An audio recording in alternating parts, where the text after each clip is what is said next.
Hello, this is Manish Mehta. और आज जो मैं चैप्टर स्टार्ट करने वाला हूँ वो 11th का फर्स्ट चैप्टर है, फिजिकल वर्ल्ड। जी हाँ, physical world.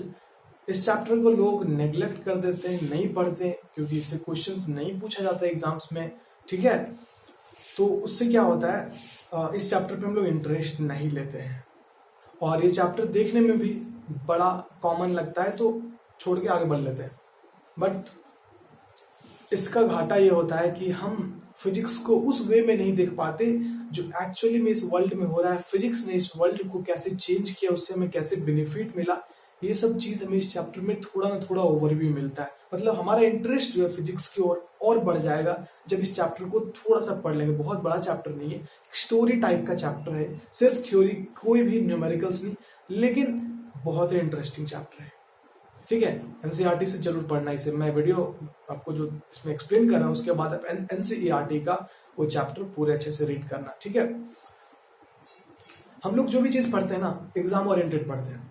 IIT JEE main, NEET, boards. ठीक है, उससे क्या होता है, हमें हर चीज को रटने लग जाते हैं। ये एग्जाम में इंपॉर्टेंट है, अरे हाँ इसको रट लो, इसको ध्यान रखो, ये इंपॉर्टेंट नहीं है, छोड़ दो। ठीक है, हम लोग जो है एग्जाम ओरिएंटेड पढ़ने की वजह से जो अपने सोच की जो क्रिएटिविटी है, अपने से जो कुछ सोच सकते हैं रियल वर्ल्ड में क्या आ रहा है उसके अनुसार, वो हम नहीं लगा पाते। ये सब एग्जाम्स जो है हमारे क्रिएटिविटी को खत्म कर देते हैं। बट हमें जो फिजिक्स पढ़ना है वो वैसे नहीं पढ़ना। हमें जो फिजिक्स पढ़ना है इस तरीके से पढ़ना है कि हमारी क्रिएटिविटी भी मेंटेन रहे। हमें सिर्फ इंपॉर्टेंट क्वेश्चंस पे फोकस नहीं करना है। ठीक है, हमें चीजों को समझना है, चीजों के समझने के साथ साथ उस पर सोचना है, अपनी सोच भी लगानी है। ये सबसे इंपॉर्टेंट चीज है।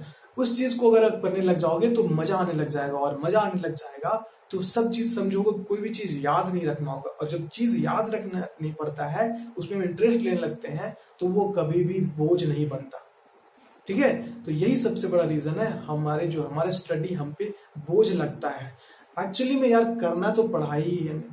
ठीक है, हम पढ़ाई कर रहे हैं, उसी फील्ड में आगे बढ़ना है क्योंकि हम स्टूडेंट हैं। तो उसे अगर हम इंटरेस्ट से ना लेकर के करें तो उसमें कुछ आउटपुट नहीं निकलेगा।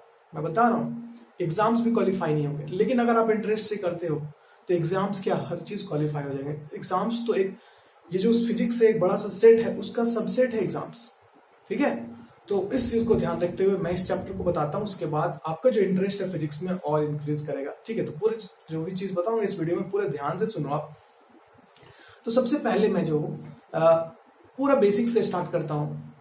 हम लोगों ने जब एकदम शुरुआत में 2, 3 क्लास 4 क्लास में स्टार्ट किया था, ठीक है, उसी समय से हमारे जो बुक्स में फिजिक्स आने लग गए थे। ठीक है, कैसे, जैसे हम लोगों ने वाटर साइकिल पढ़ा ना, कि जब समर सीजन आता है तो जो पॉन्ड्स है, रिवर्स है, वो एवापोरेट कर जाता है उसे वाटर, फिर क्लाउड्स बनते हैं, क्लाउड्स बनने के बाद फिर बारिश होता है रेन में, फिर वापस आ जाता है। इस तरीके से जो वाटर है वो सर्कुलेट करता रहता है।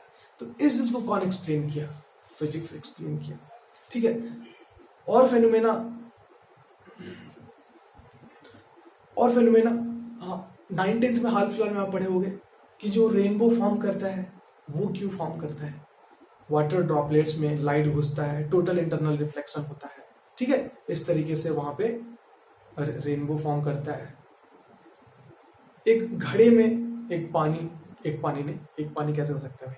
पानी तो बहुत सारे मतलब मॉलिक्यूल से बना है। घड़े में जो पानी रखा है वो ठंडा क्यों रह रहा है ना? एवापोरेशन की वजह से।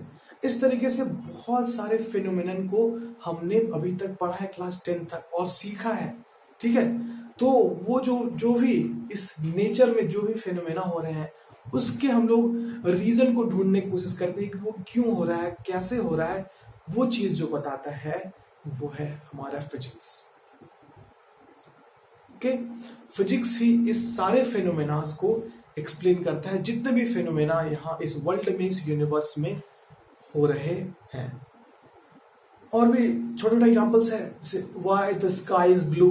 ये तो फेमस क्वेश्चन है क्लास 10th का, एनसीईआरटी सीबीएसई का, या पूछा भी जाता है why the sky is blue. फिर हम लोग रखते हैं आंसर, या फिर उसको जो लोग समझे होंगे बहुत ही बढ़िया। स्काई ब्लू क्यों होता है? क्योंकि जो ब्लू लाइट है वो ज्यादा स्कैटर करता है।